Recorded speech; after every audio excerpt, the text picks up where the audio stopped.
Hello, welcome to Clea's World. This is Clea Annecchiarico, and today I'd like to talk about a movie that many of us are familiar with, The Matrix. But before we go into the movie itself, I'd like to ask you to please like, subscribe, and share this video. And also please do leave a comment because I read them all and it really helps me see where everyone is in terms of consciousness and what resonates and how the world is going out there. Thank you so much, and let's dive right in. So The Matrix is a movie I have thought about quite a bit lately because many people who consider themselves light workers, or at least awake, consider this movie as almost a partition, as a watershed moment when they realize, or when the masses realize, that there is more to our reality than what we see with the naked eye. The idea, for those who might not be familiar with this movie, is that Neo in the movie, played by Keanu Reeves, wakes up to the fact that we are enslaved as humans by taking a red pill, and given to him by Morpheus, this very interesting character, this all-knowing character in some ways. And once Neo realizes the situation that humanity is in, he unchains himself and becomes a leader in this movement for awakening people, awakening the rest of humanity. Now, he's told in the movie by an oracle character personage that he's basically a glitch in the Matrix, and that once the Matrix cannot handle too many glitches, the program will just be taken down and restarted. Now, this is quite interesting because we are seeing a lot of us relate and have related to this movie for a long time. And I didn't realize how much I related to this movie until I started running into some snags emotionally in the past several months. So the idea seems freeing, let's put it this way, seems like it's coming from a good place, which is letting us know that we are enslaved and that it is time to look at the reality of things and take power back into our hands. Nothing wrong with that. However, it is interesting how the awake reality was shown to us.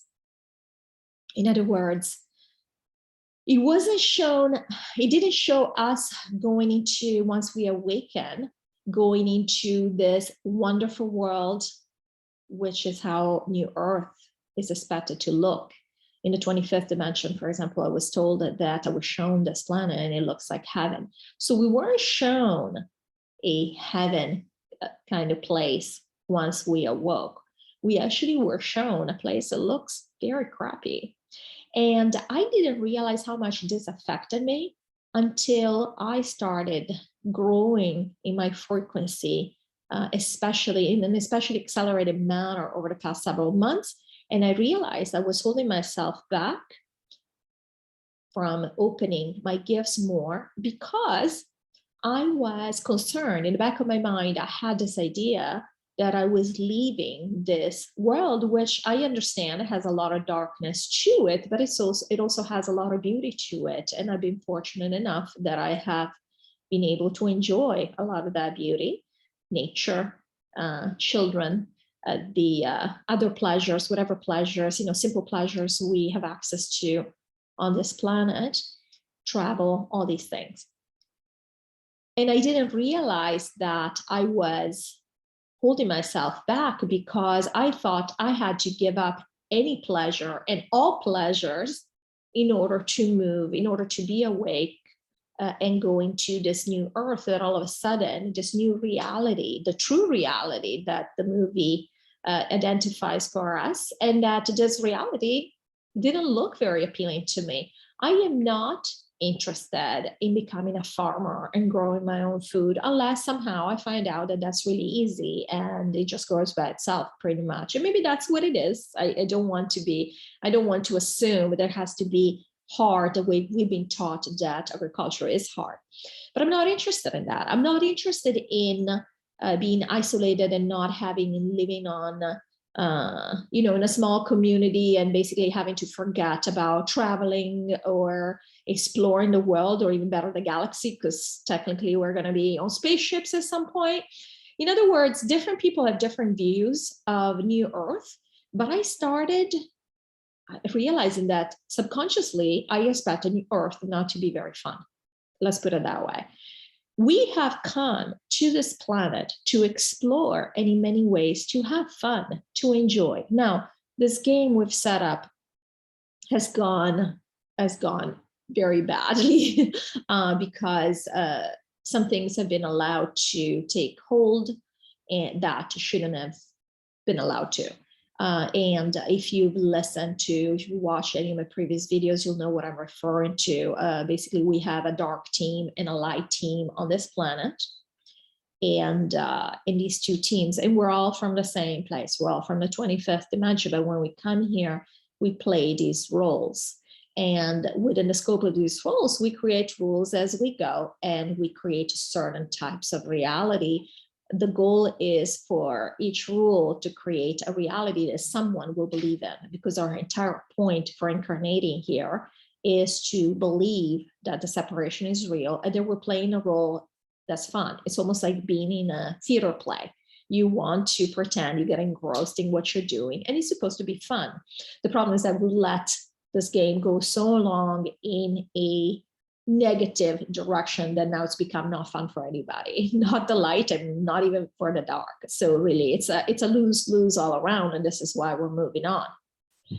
But I realized that I started thinking about the movie because, and we might have a little intervention here from my kitty.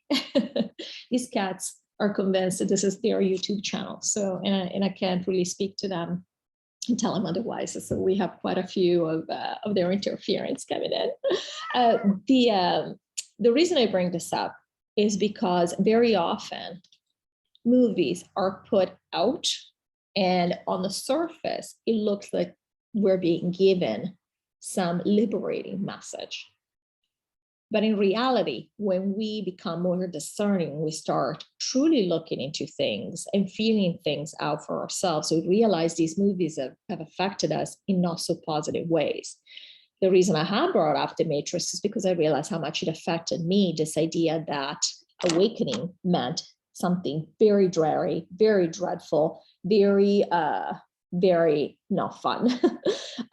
Whereas Earth, as depicted in The Matrix, with the woman with the red dress. I don't know if you remember the scene, or the succulent steak, and basically everything that was a pleasure to the person who chose to stay in 3D reality and take the blue pill instead of accepting the red pill and be awake, is shown as being a wonderful place. So the message is almost like, give up all your earthly pleasures and come with us, because it's the right thing to do, because it's not real. We can agree it's not real. I can tell that whoever made this movie was definitely aware of things that many of us may have not been aware of at that time, especially because a lot of people on the dark side are very spiritual. Why they have told us that we should only believe in things we can touch and see with our eyes.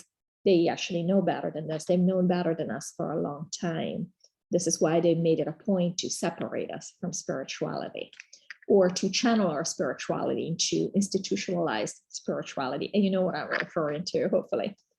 I don't want to upset anybody.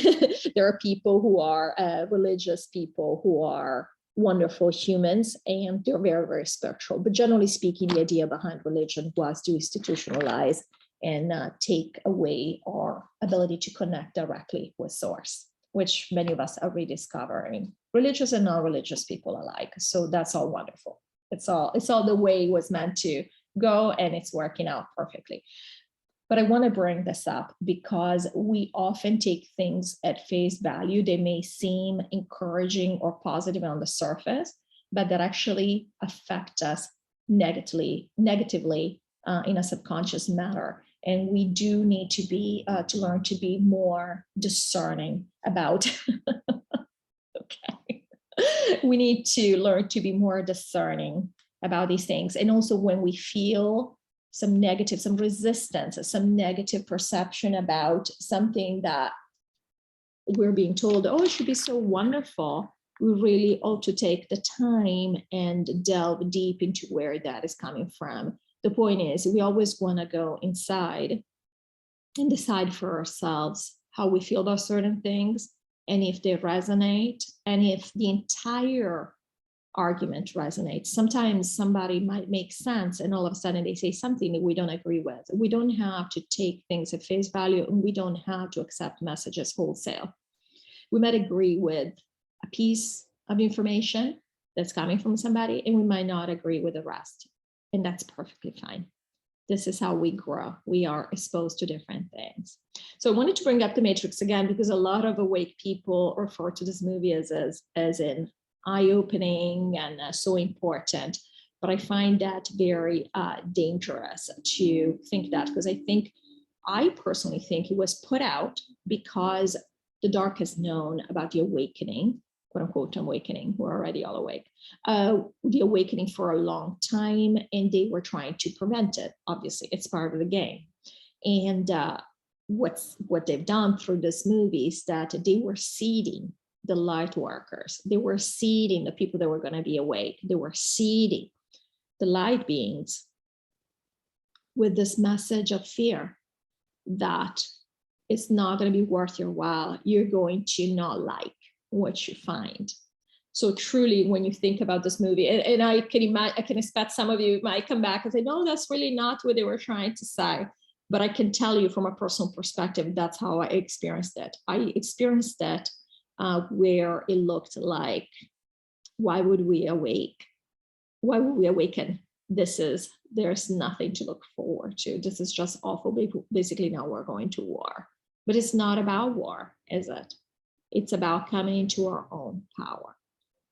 So that's all I wanted to say about this. I would love to read your comments. If you have any comments about this, if you've liked The Matrix, I can tell you I've loved it. This is not to knock it as a movie. But I would like to hear what you think about this, if this resonates. And again, please like, share, and subscribe if you haven't done so. And thank you so much for watching this. Bye-bye.